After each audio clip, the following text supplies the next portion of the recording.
보이지 않는 무언가가 손님을 막는 듯한 느낌이 들었어요. 웬 낯선 남자가 계속 칼을 들고 양파를 썬다. 그 느낌에 술을 먹고 그 횟집에서 목을 매달아서 돌아가셨거든. 더 하고 싶어, 애기들도. 그듯이 센터일수록 달래줘야 돼.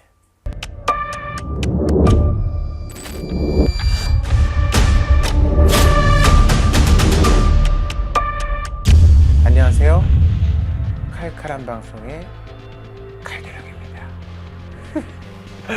오늘의 기묘한 이야기, 도깨비터 준비했습니다.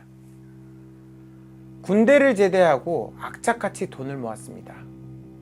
작은 가게라도 내보자는 꿈 하나로요. 그렇게 1호점을 열었고 3년 동안 정말 열심히 했습니다.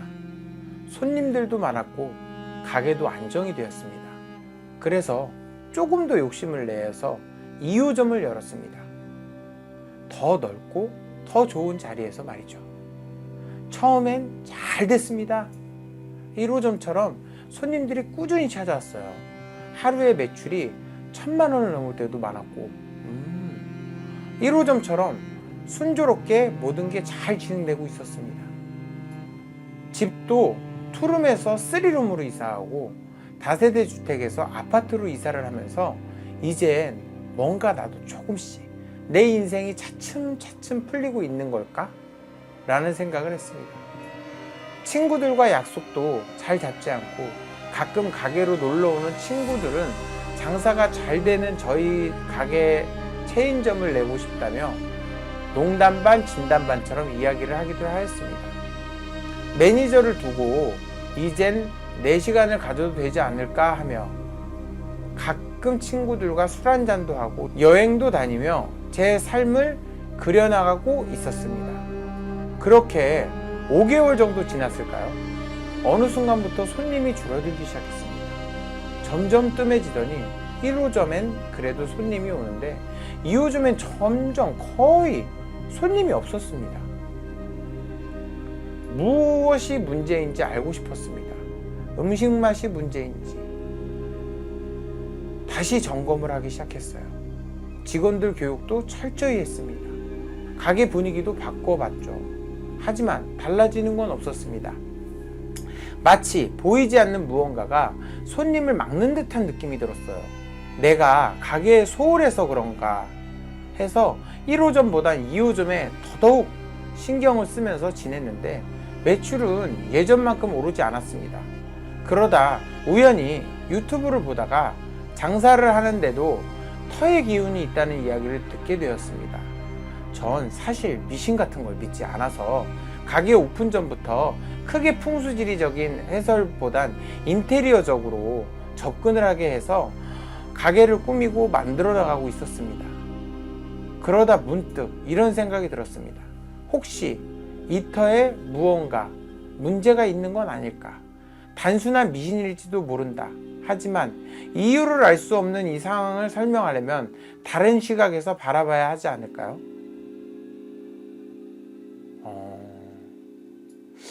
조금은 똑똑하신 것 같은데 이 정도로 급하시고 이 정도로 답답하셨다면 나 같으면 터를 무시하지 않고 한번 찾아가 봤을 것 같은데 라는 생각이 많이 드네요.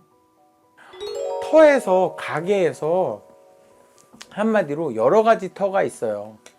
불난 터, 물난리가 난 터, 장사하다 망한 터, 사장님이 가게에서 자살한 터, 뭐 돈을 번 대박 터, 터마다 느껴지는 기운이 너무 남달라요. A터는 남자가 주인인 터가 있고 여터라고 해서 여자가 주인, 또 원한기, 뭐 지방령, 자살기, 여러 가지 터에 있는데 제가 경험했던 터 중에서는 이 부부가 이제 횟집을 운영하시는 부부였는데 이분들이 이제 이 터를 사장이 자살한 걸 모르고 들어간 거예요. 장사를 꼭 끝마칠 때쯤 부엌에서 맨날 탁탁탁 칼질하는 무슨 이렇게 양파 쓰는 탁탁탁 소리가 난다는 거지. 그래서 정말 희한하다. 근데 이거를 남편분만 겪었던 게 아니라 마누라도 겪은 거야. 근데 사실 이런 증상을 많이 겪은 건 남편분이 많이 겪었어. 그래서 저희 집에 이제 의뢰를 해서 점을 보러 오게 돼요. 그래서 꿈에 웬 낯선 남자가 계속 칼을 들고 양파를 썬다. 근데 마침 주방에서도 양파 써는 소리가, 도마 칼질하는 소리가 계속 들리더라. 그래서 제가 물어봤죠. 사업 시작한 지 얼마나 됐어요? 그때 2개월 됐다 하더라고. 터고사는 지내셨습니까? 그랬더니 자기네는 터고사 같은 거를 아예 생각지도 않고 무시했다라는 거야. 그래서 이제 도령님의 도움을 받고자 저한테 터고사를 의뢰를 해서 제가 이제 터고사를 지내러 갔는데, 저도 정말 그 터가 자살한 터인지 몰랐어요. 모르고 갔는데 부엌에 수호신 마냥 남자분이 탁 서 있더라고. 근데 이분이 생활고 도박, 장사가 정말 잘 되셨는데 이 도박에 손을 대면서 패가 망신했고, 이제 한국 분이랑 결혼하셨던 남자분이 아니었어요. 그 횟집 본사장님이 외국에 그 다른 나라 방글라데시였나? 그 여자가 돈도 들고 다 도망을 가버린 거야. 그래서 홧김에 술을 먹고 그 횟집에서 목을 매달아서 돌아가셨거든. 그래서 우선은 이 터를 달래야 된다 해서 그 망제님을 우선 천도를 시키고, 그 다음에 그 터에도 주인이 있어. 터신이라 그래서 그 터의 신한테 밥을 줘서 대접하는 의식을 하고 나서 정말 귀신같이 장사도 잘 되고, 그 이제 부부 사장들이 그런 기괴한 기묘한 일을 겪지 않았다 라는 에피소드를 가지고 있죠. 도깨비 터를 들어가서도 장사가 잘 되고 안 되고도 있어요. 왜냐면 도깨비들은 장난을 해요. 장난을 해서 우리가 금 나와라 뚝딱 하면 금이 생기고, 은 나와라 뚝딱 하면 은이 생기고, 그리고 도깨비들이 기분이 나쁘면 싹 몰고 가버려요. 다. 그래서 누구나 다 도깨비 터에 가서 돈을 버는 게 아니고 그 도깨비 터에서 그 터를 달래야 돼. 메밀묵도 써주고 막걸리도 주고. 애기들이 어때? 이쁘다. 너 노래 잘한다. 어이구. 그러면 어때? 더 하고 싶어, 애기들도.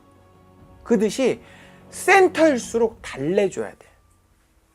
그러면 그 터는 분명 대박 터로 바뀔 겁니다. 귀신은 사람을 해할 수도 있고 악령이라고 뜻하죠. 근데 도깨비는 수호령이에요. 수호. 보호해주는 신이죠.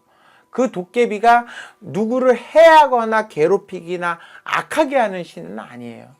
다만 짓궂은 깨비터를 들어가면 큰 코 다칠걸. 장사가 잘 되던 1호점과 2호점의 차이는 아마 그 터의 방향도 중요할 거고요. 그 터가 또 나와에 맞는 남터인지 여터인지 이런 것도 중요할 겁니다. 셀프 비방은 우선 이제 많이들 아시는 쑥을 피워본다. 그 다음에 막걸리를 떠본다. 이제 고사를 지내본다. 이런 방법이 있는데, 아무래도 전문의는 전문의한테 찾아가서 한번 상담을 받아보시는 게 좋습니다. 셀프 비방이라고 하면은 막걸리가 우선 셀프 비방 중에 하나예요. 카운터 쪽에 막걸리 한 병을 따라 놓는 겁니다. 그리고 비시는 거예요. 당연하죠. 내가 들어갈 자리, 내가 누울 자리가 아닌데 그 터에 들어가게 되면 문제가 되는 거예요. 그래서 왜 우리가 이게 터라고 났을 때도 장사터, 이사가는 집터, 뭐 여러 가지 터가 있잖아요. 뭐 건물을 지어도 되는 터, 안 되는 터. 사업을 시작하고 누가 뭐를 하기 전에 망하고 싶어서 하는 사람이 누가 있어. 다 내가 잘 되려고 장사하고 성공하려고 하는 거지. 근데 왜 망하냐? 나와 안 맞는 터에 그거를 지었다 이거야. 나와의 안 맞는 장소에 그렇게 들어가면 안 될 자리를 들어간 거예요. 그래서 결론적으로는 그 사람이 시작하는 장사 주소도 봐야 되지만 그 사람의 사주 기운과 그 터의 기운이 합이 드냐 안 드냐도 봐야 돼. 모든 자리든 그래. 우리가 뭐 대통령의 자리든 국회의원의 자리든 연예인이든 뭐든 연예인으로 비교했을 때 연기자가 연기도 안 되는 사람이 그 자리에 올라간다. 그러면 발연기다, 구설수다, 이런 욕을 먹고 하차하게 돼 있는 거예요. 그것처럼 내가 안 맞는 터에 가서 망조가 나는 것도 있습니다.